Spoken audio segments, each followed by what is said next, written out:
Alors, dans ce TP, qu'est-ce qu'on va faire? On va utiliser une nouvelle LED. Ce LED est de type RGB. Qu'est-ce que ça veut dire RGB? Elle peut nous donner trois couleurs. La couleur rouge, la couleur bleue et la couleur verte. Donc, comme le montre le schéma suivant, cette LED admet 4 pins. Celui qui est au milieu presque, c'est le cathode commun. Les extrémités sont le rouge, le vert et par la suite on trouve le bleu. Sur notre logiciel,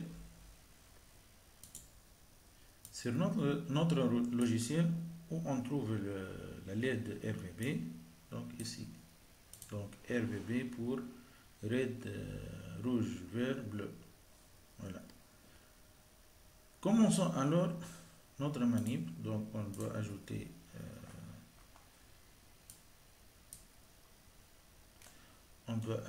une plaque d'IC, bien une platine, où on va mettre le LED.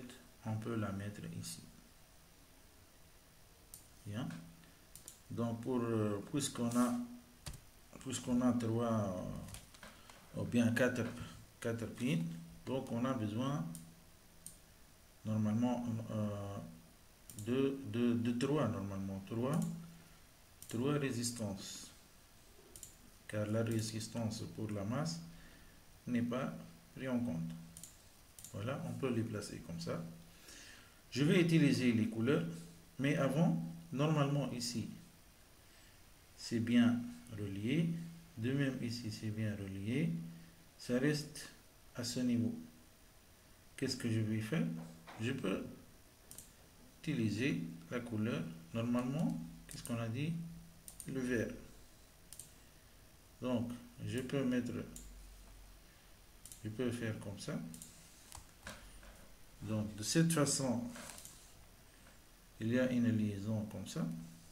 Ou bien, je peux faire comme ça. Comme ça. Ce que je vais choisir à la fin, c'est cette liaison. Pourquoi? Juste pour vous montrer les couleurs de chaque liaison. Je passe maintenant au rouge.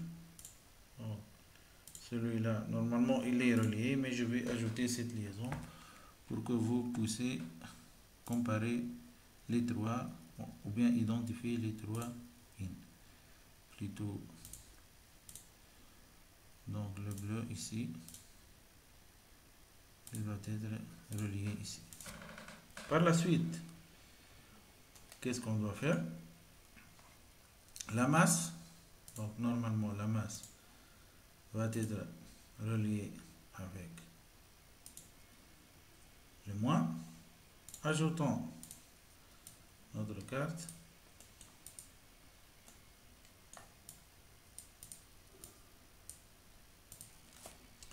Voilà notre carte bien positionnée. Qu'est-ce qu'on va faire maintenant?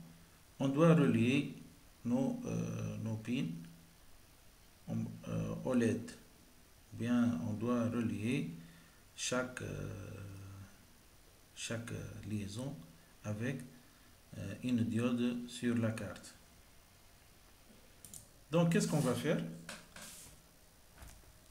La pin rouge, ou bien la diode rouge, va être le 10. Donc, normalement, on doit lier comme ça. Je vais choisir la couleur rouge. Donc, je peux commencer ici ou bien ici, comme vous voulez. Je vais commencer ici, 10. Par la suite, le bleu va être relié avec la diode 6. C'est un choix. Vous n'êtes pas obligé de travailler comme moi. Voilà. Et la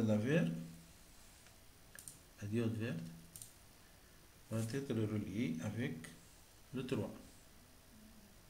Alors, comme ça, c'est bon normalement, sont reliés. Qu'est-ce qu'il reste? Il reste la GND. Il faut qu'elle soit présente sur la platine. Donc normalement, je vais prendre comme ça une liaison pour que cette dernière soit fonctionnelle. Ici, je dois changer la couleur en vert. Donc, couleur vert, rouge, plutôt bleu, rouge, et la liaison avec la GND, elle est partagée ici. C'est bon. Passons maintenant au code. Je ne vais pas écrire le code au cours de la vidéo pour gagner du temps, mais je vais l'expliquer. Donc le code est le suivant. Comme d'habitude, il faut faire nos déclarations.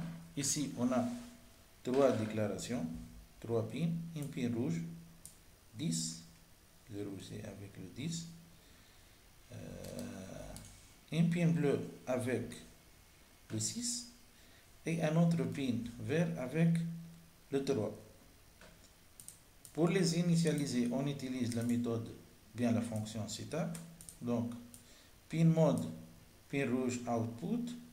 Le bleu c'est output car on doit, ou bien la carte va préciser sa valeur. Pin vert c'est output.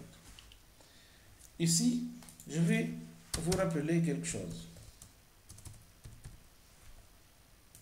La couleur rouge, si vous connaissez le graphique, ou bien le traitement d'image, elle est représentée par cette valeur.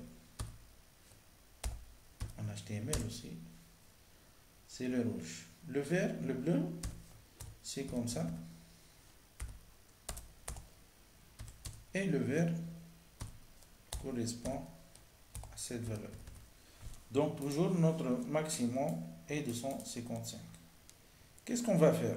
Puisque ces valeurs varient de 0 à 255, donc quel est le mode qu'on va utiliser? Normalement, on utilise le mode analogique. Parce que c'est une valeur dans un intervalle. Ce n'est pas 1 ou 0. Donc, pour cela, on utilise la fonction analog write. Mais regardez bien, qu'est-ce qu'on va faire? On va utiliser une autre fonction élémentaire. Quel est le rôle de cette fonction? Je vais regrouper, parce que le code se répète, à chaque fois, qu'est-ce que je vais faire normalement? Je dois préciser une valeur pour le LED rouge, qui varie entre 0 et 255, une valeur pour le LED vert et une valeur pour le LED plutôt bleu et une valeur pour le LED vert. Normalement, à chaque fois, qu'est-ce que je dois faire? Je dois avoir 3 valeurs. Une valeur de 0 à 255, une valeur de 0 à 255 pour le LED bleu et une autre valeur de 0 à 255 pour le vert. Donc, qu'est-ce que je vais faire? Je vais utiliser une fonction, comme j'ai dit tout à l'heure, qui va prendre en paramètre quoi? Une valeur pour le rouge. C'est une valeur qu'on va la préciser. Normalement, c'est 255. Valeur bleue et valeur verte. Mais on n'est pas obligé de mettre 255. On peut mettre une valeur n'importe. Mais nous, on va mettre 255 pour que la couleur soit pertinente. Qu'est-ce qu'elle va faire cette fonction? Elle va utiliser analog write pour définir la valeur du pin rouge. Donc, quelle est la valeur du pin rouge? C'est valeur rouge.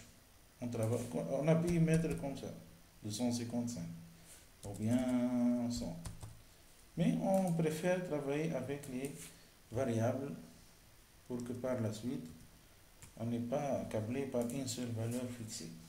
Donc, suivant la valeur définie dans la fonction loop, la fonction définir couleur va travailler.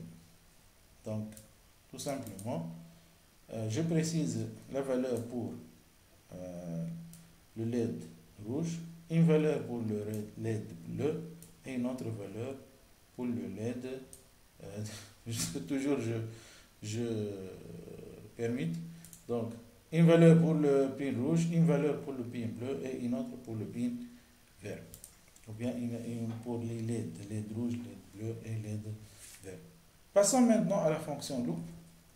Donc, cette fonction va être exécutée en continu. Donc, ici, qu'est-ce qu'on va faire? À chaque fois, on doit définir une valeur pour la couleur rouge. On attend un peu. On définit une valeur pour la couleur vert et on définit une valeur pour le LED bleu.